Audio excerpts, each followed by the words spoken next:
नमस्कार।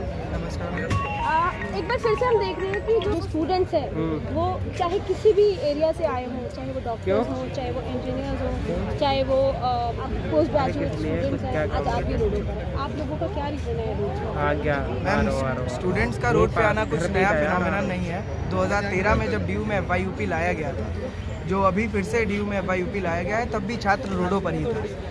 जो शिक्षा को प्राइवेटाइज करने का जो साजिश है, साजिश क्या, उनका पूरा एजेंडा है। जो प्रेजेंट मोदी सरकार है, सीधे सीधे खुल के बोलूंगा, मोदी और RSS का सरकार है, उनका पूरा ये एजेंडा है कि कैसे शिक्षा से एक बहुत बड़े। अपना नाम बता दें और आप ये बताएं कि आप भारत के कौन से क्षेत्र से आते हैं। मेरा नाम अभिषेक है, मैं उत्तर प्रदेश से हरदोई जिला से आता हूँ। मैं यहाँ पे मास्टर्स कर रहा हूँ हिस्ट्री में डीयू से ही। तो मैं जो कह रहा था कि जो पूरा साजिश है कि एक शिक्षा से एक बड़े वर्ग को कैसे शिक्षा से दूर किया जाए, ताकि उसे जो निम्न स्तर के काम है, जैसे फैक्ट्री में काम करना, कुछ कम पैसे देके काम करना, जिससे वो बस जिंदा रह सके, इसीलिए शिक्षा से उस वर्ग को दूर किया जा रहा है जिसे आज तक पहले तो शिक्षा मिली नहीं थी। अगर उसे कुछ कारणों से अब शिक्षा वो यूनिवर्सिटी तक पहुंच पा रहा था। मैं अपनी फैमिली में पहला फर्स्ट जनरेशन हूँ जिसने अभी मास्टर्स किया है। मेरे फैमिली में कोई नहीं है जिसने अभी तक मास्टर्स किया हो। तो अभी अगर ये लोग जो नॉन नेट फेलोशिप ख़त्म करना, नेट को रेगुलरली ना कराना, पेपर लीक कर देना, हमारा जैसा स्टूडेंट कहाँ जाएगा? हमारा जैसा स्टूडेंट जो साल भर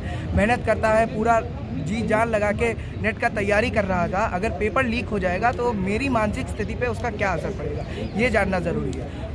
सड़क पे उतरना कोई ऑप्शन ही नहीं बचा है। अब हम कहाँ जाए? UGC के दरवाजे पे खड़े होकर धरना नहीं दे तो हम कहाँ जाए?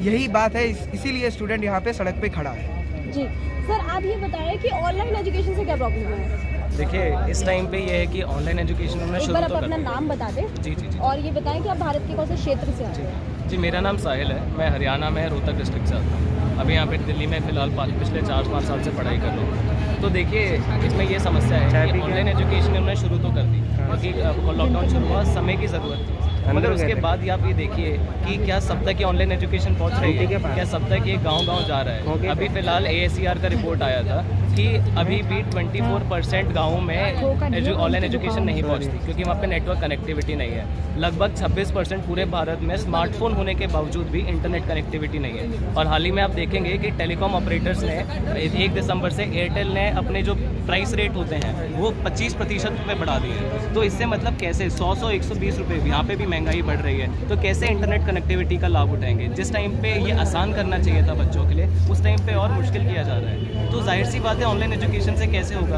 और बचाने के लिए ऑनलाइन एजुकेशन नहीं, देखिए, महामारी से बचाने के लिए लागू किया है, मगर क्या महामारी बाज़ारों में नहीं है, बाकी संस्थानों में नहीं है? ये UGC यहाँ चल रहा है, ऑफिस चल रहे हैं, हर जगह चल रही है। अभी दोबारा से ओमिक्रॉन आया है तो हम समझते हैं फिर से वक्त की ज़रूरत है, मगर अभी इतना लंबा टाइम 6 महीने चल रहे थे जिसमें सब कुछ खुल दिया था। क्या इस बाज़ार में जो साइड में मार्केट चल रहा है जैसे चलता था, इसमें यहाँ पे वायरस नहीं आता? तो ये एजुकेशनल इंस्टीट्यूशंस को बंद कराना इसलिए क्योंकि आसान काम है। आप देखेंगे जब येलो अलर्ट जारी होता है तो उसमें सिनेमा, जिम, जितने एंटरटेनमेंट के साथ एजुकेशन इंस्टीट्यूशंस आते हैं। क्या एंटरटेनमेंट है शिक्षा आपके लिए? क्या ये ज़रूरत नहीं है? क्या बच्चे पढ़ेंगे नहीं तो आगे कौन बढ़ेगा? समाज को आगे कौन बढ़ा के लेके जाएगा? तो आप इसे एंटरटेनमेंट की कैटेगरी में रखेंगे तो ये देखिए शर्मनाक बात है। और इस पे पता होना चाहिए कि कब जाके खुलेंगे कैंपस, और कैंपस में ही सही से पढ़ाई होती है। ऑनलाइन एजुकेशन में आप बच्चों से पूछ लीजिए, सर्वे हो चुके हैं, इसमें बच्चे पढ़ाई नहीं करते। क्या लगता है कि जो डॉक्टर्स थे क्या वो गुनहगार थे जो इस तरीके से उनको मैन हैंडल किया गया? देखिए, आजकल तो जो भी प्रोटेस्ट करता है वही गुनहगार है। अभी हमने फार्मर्स प्रोटेस्ट का देखा था,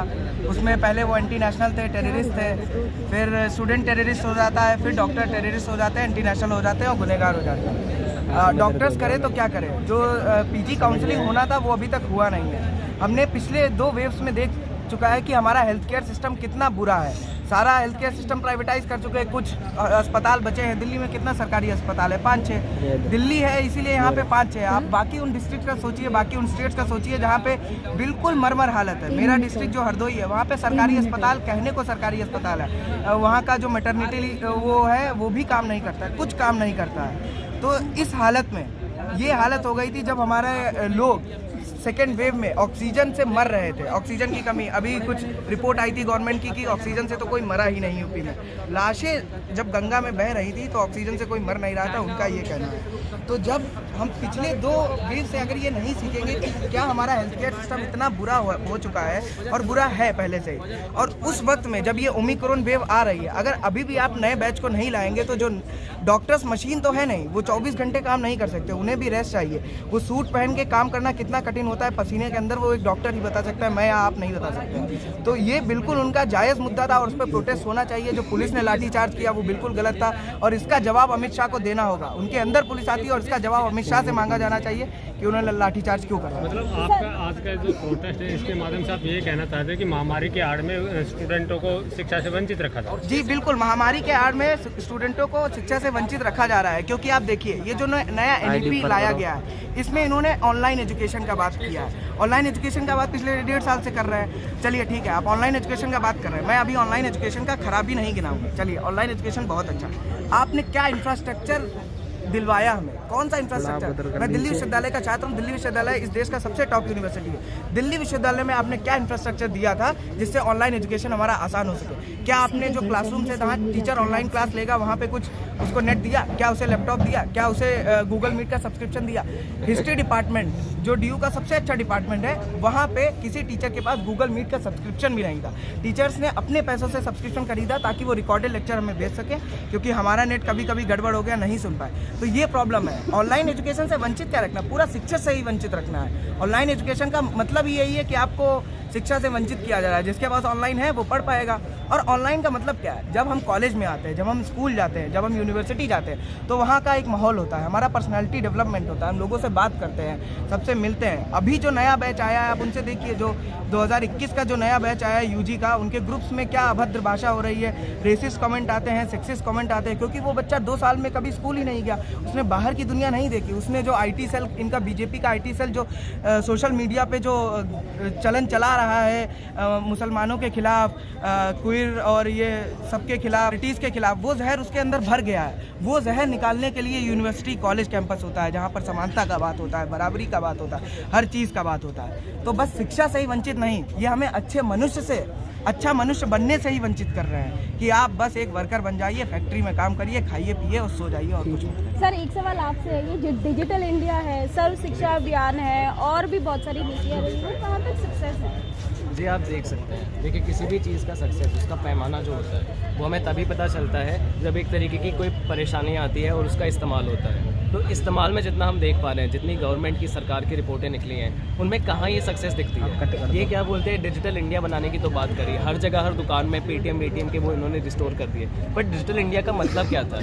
ये था ना, ताकि इंडिया डिजिटाइज इस तरीके से हो कि एजुकेशन मिले, हर किसी तक कनेक्टिविटी पहुँचे, गाँव कनेक्टिविटी पहुँचे। शहरों में पेटीएम के वो खोल देने से डिजिटल इंडिया थोड़ी ही बनेगा। तो आप खुद देख सकते हैं जिस तरीके के हालात अभी चल रहे हैं, जिसमें डिजिटल इंडिया का काम और बढ़ना चाहिए था और वो ज़्यादा होना चाहिए था, उससे सिर्फ प्राइवेट कॉर्पोरेशंस को ही फ़ायदा हो रहा है। डिजिटल इंडिया के नाम पे उस टाइप पे रिलायंस की कनेक्टिविटी इस तरीके की शुरू करी कि बिना मुफ्त 1 साल तक सबके पास सब्सक्रिप्शन था और मुफ्त का लोग फ़ायदा उठा रहे थे, सब चल रहा था। उसके बाद अचानक ही जब लोगों को एक आदत पड़ गई उस चीज़ की, उस इंटरनेट कनेक्टिविटी की, उन्होंने दाम इतने बढ़ा दिए हैं। और अब उस डिजिटल इंडिया का क्या फ़ायदा जो सिर्फ एक प्राइवेट कॉर्पोरेशन को ही सर्व कर रहा है, सिर्फ उन्हीं के पास उनका फ़ायदा जा रहा है। तो उसका सक्सेस हमें दिखता ही नहीं। अगर डिजिटल इंडिया के आप फाइलें देख ले, उसका थ्योरी देख ले, उन फाइलों का हम क्या करेंगे जब हम देख रहे हैं अपने सामने कि बच्चे पढ़ नहीं पा रहे, कि इंटरनेट कनेक्टिविटी गाँव तक नहीं पहुँच रही। तो इस डिजिटल इंडिया का क्या फ़ायदा? इन्होंने शहरों को, जिन वहाँ पे डिजिटल पहले ही होना था, उसे और डिजिटल कर दिया और गाँव में और बड़ा डिजिटल डिवाइड बना दिया है।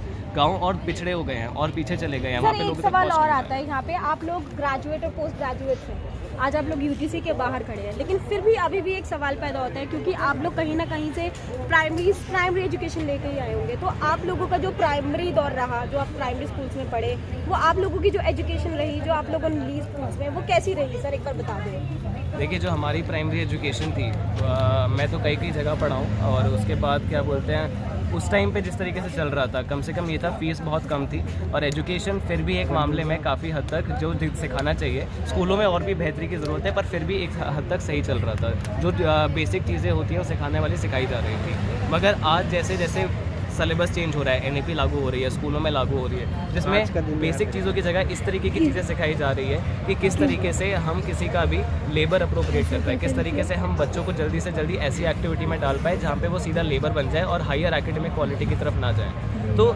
ये एक परिवर्तन, एक बदलाव हमने इस टाइम पे देखा है प्राइमरी एजुकेशन से आज तक के टाइम पे। जी सर, NEP से क्या प्रॉब्लम है? NEP से बहुत सारा प्रॉब्लम है मुझे, जैसे मैं बताना चाहूँगा। NEP जो बात करता है वो सीधे सीधे ये बात करता है कि अगर आप NEP को पढ़ेंगे तो उसमें आपको रिजर्वेशन में बहुत कम मिलेगा, एजुकेशन कैसे अच्छी की जानी चाहिए उस पे बहुत कम मिलेगा।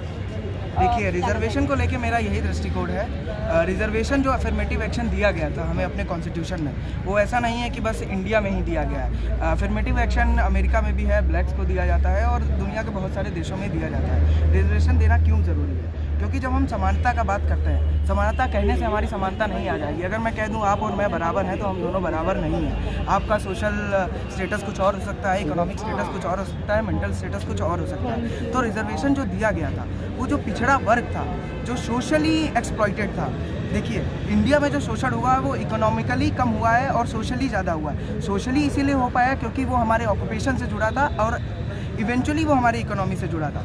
और जो सोशल एक्सप्लॉइटेशन हुआ है उसको उस तबके को आगे लाने के लिए रिजर्वेशन दिया गया था कि कुछ लोग यहाँ से अफर्मेटिव एक्शन मिले और ये भी आगे बढ़ पाए। इक्वालिटी का वो नहीं था। जो लोग बोलते हैं कि अगर इक्वालिटी है तो रिजर्वेशन ही क्यों दे रहे हैं, सबको बराबर कर दिया। सबको बराबर करने से कोई बराबर नहीं हो जाता है। यहाँ पर हम इक्विटी का बात करेंगे कि कोई आगे है उस तो जो कोई अगर पीछे है उससे ज़्यादा हम सहारा देंगे कि वो आगे पहुँच पाए, इसीलिए रिजर्वेशन दिया गया था। रिजर्वेशन का मेरा यही बता रहा है कि जो रिजर्वेशन दिया जाता है वो बिल्कुल सही है। रिजर्वेशन दिया जाता है, हालांकि रिजर्वेशन कोई हल तो नहीं है, पर हमें जो दिया गया है उसको बराबर में लाने के लिए उसको ज़रूरी है। सर एक आखिरी सवाल है सर, पेपर जो लीक होते हैं आपको क्या लगता है कि इन दिनों में मतलब किस रीज़न होगा उस चीज़ का? बिल्कुल रीज़न है, जो मैं बता तो रहा हूँ, जो इनका पूरा गवर्नमेंट का जो पूरा गिरोह है। आप जो अपर क्लास देख लीजिए, जो अपर कास्ट देख लीजिए, बीजेपी अपर कास्टों को मैं खुल के बोलूँगा इस बात पे कि अपर कास्ट का सरकार मतलब वो है, पार्टी है। तो और अपर कास्ट का हमेशा क्या रहा है, आप मिडिवल टाइम्स पे जाइए, आप एंशिएंट में जाइए, शिक्षा किसको मिलती थी? संस्कृत किसने पढ़ी? संस्कृत ब्राह्मणों ने पढ़ी, ठीक है। अभी भी पेपर जो लीक हो रहा है वो आप उससे पूछिए जिसके पास पेपर लीक होके जा रहा है वो कितना इकोनॉमिकली और कितना सोशली अपवर्ड है। पेपर किसके पास नहीं पहुंच रहा है। हो सकता है मेरे पास भी पैसा हो, मेरे पास भी पैसा है पेपर खरीदने का, पर क्या मैं वो पेपर खरीद पाऊंगा? नहीं सर, आप ब्राह्मण की बात करें, वैसे तो ब्राह्मण शूद्र क्या मतलब आप भी कास्ट एंड क्रीड डिवाइड कर रहे हैं या कहा ब्राह्मण के पास है? नहीं, देखिए कास्ट का बारे में बोलने से कास्ट एंड क्रीड डिवाइड नहीं बनता है, ये बात मैं आपको बता देना चाहूँगा। ऐसा नहीं है कि ब्राह्मणों से दिक्कत है या किसी इंडिविजुअल कास्ट से दिक्कत है। जब हम ब्राह्मण का बात करते हैं तो हम ब्राह्मणवाद का बात करते हैं। जो वो समझ है, जो हमारी मानसिकता है, जो ब्राह्मणवाद जिसे बोला जाता है। ब्राह्मणवाद क्या हो सकता है? ब्राह्मणवाद एक दलित में भी हो सकता है। एक दलित हो सकता है जो हमारे यहाँ एक दलित कम्युनिटी का हो सकता है, वो जो नीचे की दलित कम्युनिटी है उसके यहाँ खाना ना खाता हो या पानी ना पीता हो। तो जब ब्राह्मणवाद एक सोच है जो किसी में भी हो सकती है, कोई ज़रूरी नहीं ब्राह्मणों में हो। ब्राह्मण कहने से मेरा मतलब वो नहीं है।